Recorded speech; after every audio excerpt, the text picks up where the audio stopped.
Hey Care2, it's Heather coming to you for the last time from Big Tent in Denver. Tuesday was really around economic security. Last night was national security. These are really the two core themes that most folks think are going to sort of drive this election. And you sort of had three major speakers to help shape and frame that.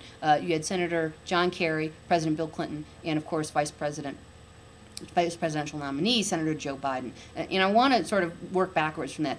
Joe Biden gave a great speech. You really sort of saw his warmth and his empathy come through. He talked in, I think, really authentic way, in a very connecting way around domestic issues and the economic anxieties folks are feeling. And of course, he's very good and very comfortable talking about national security. So he sort of gave a great speech. That was obviously the end of the evening, and Senator Barack Obama actually made a little guest appearance at the end, which was sort of cute. Now, Biden was preceded by President Bill Clinton, and Bill Clinton, it was just sort of a vintage speech by him, just so thoroughly a captivating speaker, and he did such a great job, as he always does, of talking about economic anxieties and how to shape it in the context of American values and the America we ought to be or ought to aspire to versus where we stand. And he's so good at creating sort of that contrast between what Democrats believe and where Democrats are going versus what the Republican parties offer in terms of framing those choices. And he gave a very strong endorsement throughout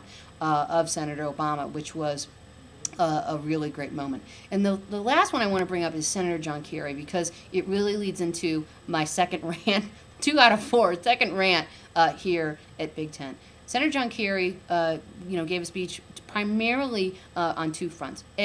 On a front of critiquing John McCain, and he did it very effectively. He sort of contrasted Senator McCain, who many people have respect for in terms of his record of working across the aisle, of being sensible in the context of his policies, and candidate McCain. And he even used some of the rhetoric and arguments that were used against him in 2004 when he was the Democratic nominee, in terms of flip-flopping, being for it before he was against it, because McCain has changed his positions pretty on a whole host of issues in the process of running for president in 2008. I thought he did an extremely effective job on that. The other thing he did, which was really, I thought, very smart, was to ask the question about who do you trust on national security.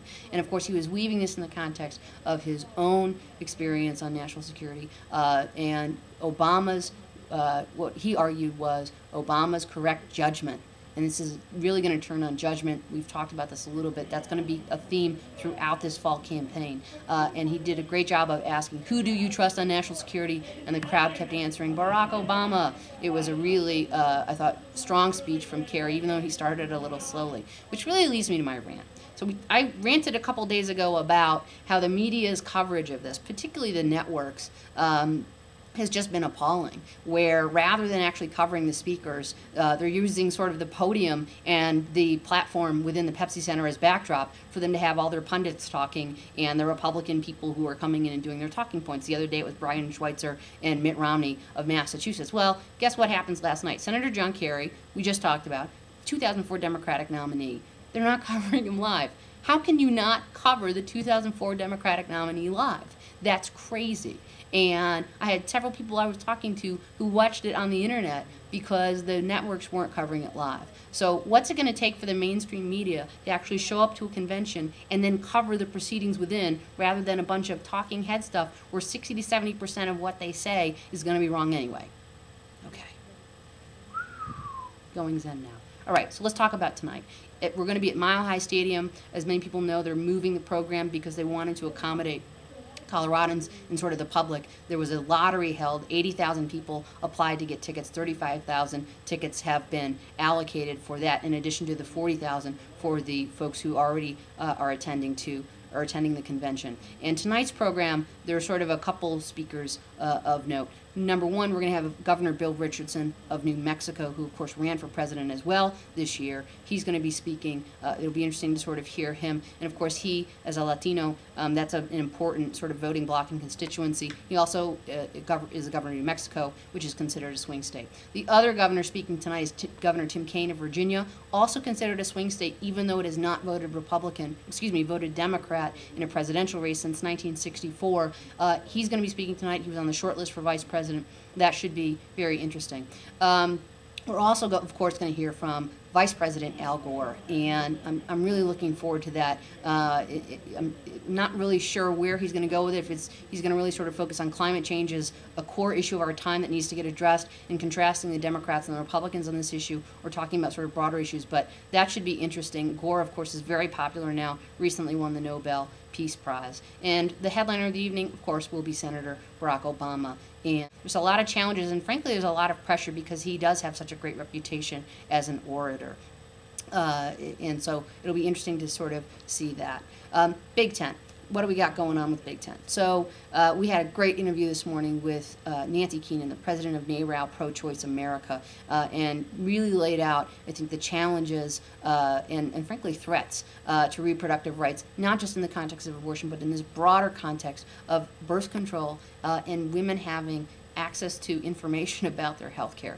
There's really a lot of crazy stuff going on. Many of you have had an opportunity to take action on it and learn about it on Care2 already. Issues. We have our interview up with Senator Ken Salazar of Colorado, who spoke with us a couple days ago. He had a lot of interesting things to say around energy independence and around the changing nature of sort of the political demographic here in the Rocky Mountain West, which was a core reason the Democrats chose Denver as their convention site this year. And we're also going to have the Van Jones piece up for you, President of Green for All, great new organization, and they're doing a lot of exciting stuff. And so we hope you'll take a couple minutes to watch that. He's just a very dynamic guy and really doing some great work in that. So that's what sort of we've got going on here at Big Tent Denver. You'll see us sort of get the rest of all of these interviews we have. That'll be up in the next 24, 48 hours. We also did, by the way, cover the Ralph Nader event last night. We have Ralph Nader talking. We have some sort of extensive footage of him in a press interview environment. And we also have a pretty extensive clip of the actor Sean Penn, who spoke very passionately. And so we're looking forward to bringing that to you. Many of you have asked us to cover third-party candidates. We hear you. We're going to do our best, particularly after the conventions are completed. And so we're sort of in a wide-open environment as opposed to focusing on the two major parties. But we're hopeful that'll be helpful to you. Whew. So we've covered a lot here. That's it for me from Big Tent Denver. We will be vlogging again tomorrow, sort of a wrap up of the Democratic Convention, and hopefully you will take the time to sort of watch the speeches tonight. Tell us what you think, as always, and we will see you tomorrow from Denver. Have a great one, and we'll see you later, Care2.